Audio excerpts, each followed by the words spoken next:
Welcome to Padmaja Reddy kitchen. నేను మీ పద్మజారెడ్డిని. ఈరోజు తయారు చేయబోయే రెసిపీ అదేనండి, శనగలు, ముడి శనగలతో రెసిపీ తయారు చేస్తాము, చూద్దాం. చూడండి, ఇదే ముడి శనగలు. ఇదే నల్ల శనగలు కూడా కదండి. వీటిని నానబెట్టి పెట్టుకున్నానండి. ఒక 5-6 గంటలు నానబెట్టి పెట్టుకున్నాను. తర్వాత శుభ్రంగా కడిగి కుక్కర్లో వేస్తాను. మనము 2 కప్పుల నిండా ముడి శనగలు తీసుకున్నానండి. 3 కప్పులు వాటర్ పోసుకుంటే సరిపోద్ది. ఇప్పుడు ఇందులో తగినంత సాల్ట్,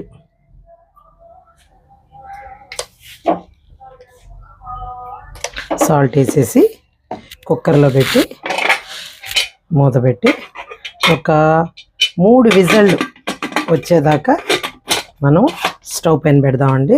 3 విజిల్లు వచ్చాక ఆపేస్తాను. చూడండి, 3 విజిల్లు పెట్టి దింపేసాము. ఉడికినాయో లేదో చూద్దాం. బాగా ఉడికేయండి ఇలా మెత్తగా. ఇప్పుడు దీన్ని ఈ వాటర్ అంతా తీసేసి స్ట్రైనర్లో పోసి తీసేస్తాను. ఈ వాటర్ అంతా వడపడిసేస్తాను. ఇప్పుడు ఈ శనగల్ని తాళింపు చేసుకుందామండి. ముందుగా ఈ తాళింపు కోసం ఒక 2 స్పూన్లు ఆయిల్ వచ్చేటట్టు వేసుకుందాము. కొంచెం వేగనిచ్చి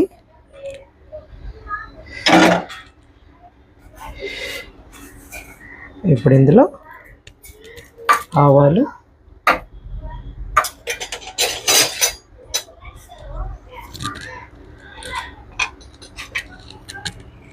కొంచెం జీలకర్ర, ఎండుమిర్చి కొద్దిగా వేగనిద్దామండి. బాగా వేగాల.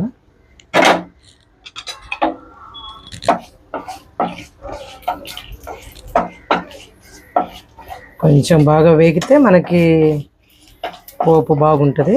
అందుకని కొంచెం ఈ ఆవాలు చిటపట్లాడినిచ్చి పోపు వేగిందండి. ఇందులో కరివేపాకు కొంచెం, ఇదిగోండి మనం స్ట్రైనర్లో పోసి పెట్టుకున్నాం కదా, వడపోసి పెట్టుకున్నాం కదా ముందే. ఈ శనగల్ని బాగా కలిపేసుకోవాలండి.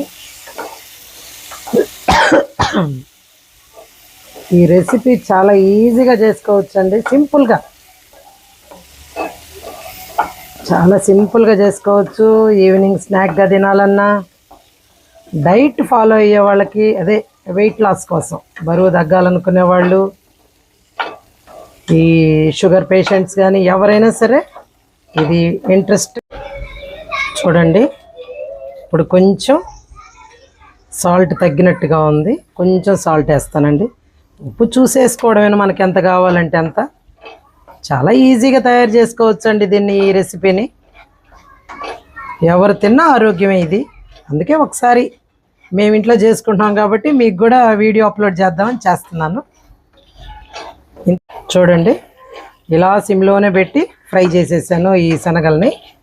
ఇంతేనండి, చాలా టేస్టీగా వస్తుంది ఇది. స్టవ్ ఆఫ్ చేసేస్తాను. సింపుల్గా ఈజీగా తయారు చేసుకునే రెసిపీ ఇది. మీరు కూడా ఒకసారి ట్రై చేసి చూడండి. మా వీడియోస్ మీకు నచ్చినట్టయితే లైక్ చేయండి, షేర్ చేయండి, సబ్స్క్రైబ్ చేయండి, బెల్ ఐకాన్ ప్రెస్ చేయండి.